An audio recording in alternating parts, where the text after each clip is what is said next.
샬롬, 이동춘 목사입니다. 오늘도 여러분의 삶이 주님의 평안으로 가득하시길 기원하며 하나님의 말씀을 나누겠습니다. 오늘 주시는 말씀은 전도서 8장 1절로부터 8절의 말씀입니다. 누가 지혜자와 같으며 누가 사물의 이치를 하는 자이냐? 사람의 지혜는 그의 얼굴에 광채가 나게 하나니 그의 얼굴에 사나운 것이 변하느니라. 내가 권하노라. 왕의 명령을 지키라. 이미 하나님을 가리켜 맹세하였음이니라. 왕 앞에서 물러가기를 급하게 하지 말며 악한 것을 일삼지 말라. 왕은 자기가 하고자 하는 것을 다 행함이니라. 왕의 말은 권능이 있나니 누가 그에게 이르기를 왕께서 무엇을 하시나이까 할 수 있으랴. 명령을 지키는 자는 불행을 알지 못하니라. 지혜자의 마음은 때와 판단을 분별하나니 무슨 일에든지 때와 판단이 있으므로 사람에게 임하는 화가 심함이니라. 사람이 장래일을 알지 못하나니 장래일을 가르칠 자가 누구이랴. 바람을 주장하여 바람을 움직이게 할 사람도 없고 죽는 날을 주장할 사람도 없으며 전쟁할 때를 모면할 사람도 없으니 악이 그의 주민들을 견뎌낼 수는 없느니라. 아멘. 전도서 8장 1절로부터 8절 말씀을 본문으로 하나님 앞에 겸손해야 하는 이유라는 제목으로 말씀을 나누도록 하겠습니다. 현 시대는 과학과 기술의 발달로 아주 똑똑한 시대입니다. 그래서 그런지 무지한 사람은 잘 안 보이고 오히려 너무 똑똑하고 잘난 사람들이 많아서 문제입니다. 논쟁이 될 만한 글 하나를 온라인상에 올려보십시오. 사방에서 이 글에 대한 동의와 반박의 글이 엄청 올라올 것입니다. 이러한 글들이 얼마나 논리와 내용이 알찬지요. 글을 쓴 사람이 머쓱해질 정도입니다. 그래서 인류가 고민하던 많은 문제들이 대개 해결될 수 있지 않을까 하는 희망을 가져봤습니다. 인류 최대의 문제인 전쟁, 살인, 폭력, 빈곤 문제를 해결할 수 있겠다는 희망을 가져봤습니다. 그런데 이 희망은 절망입니다. 오히려 더 큰 전쟁, 더 치밀한 살인, 폭력, 더 무관심한 빈곤의 현실로 나아가고 있기 때문입니다. 그렇다면 어째서 이 똑똑한 시대가 인류의 문제를 더 절망적으로 몰고 가는 것일까요? 그것은 때와 판단을 분별하는 지혜가 없기 때문입니다. 이 지혜가 무엇인지를 쉽게 이해해 보겠습니다. 투데이 영어 성경에 보면 지혜로운 자를 일을 행할 올바른 때와 일을 처리하는 올바른 방법을 아는 사람을 지혜자라고 말합니다.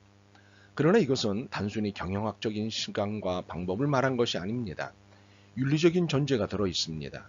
그리고 이 윤리적인 전제는 하나님의 개입을 의미합니다.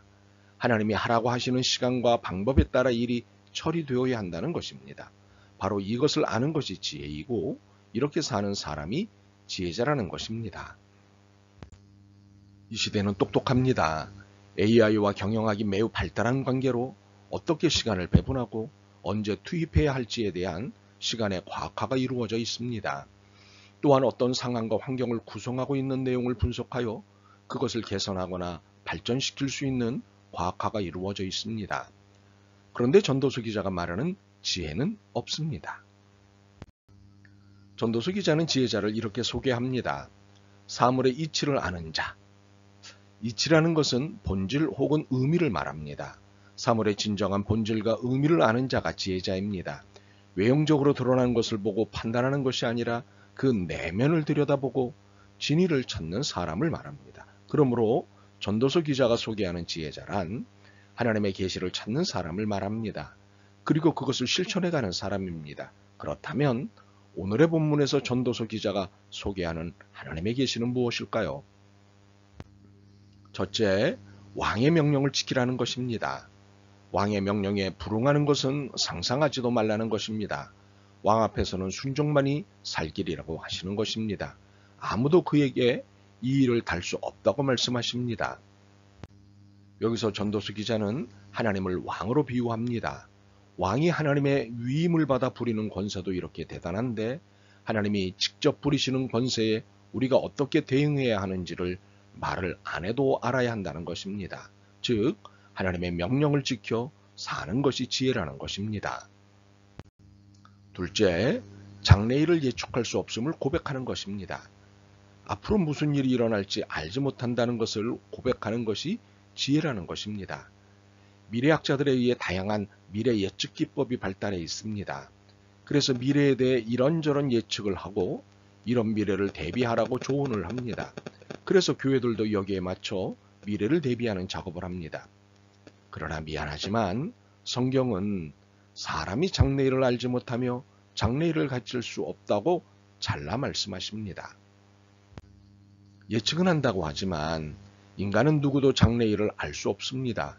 이것과 함께 바람을 주장하고 죽을 날을 주장하고 전쟁할 때를 모면할 수 없다는 것을 우리는 알아야 합니다. 그렇습니다. 자연을 좌지우지하고 죽음의 시기를 조종하고 전쟁을 조종할 수 있다고 하는 것은 넌센스입니다.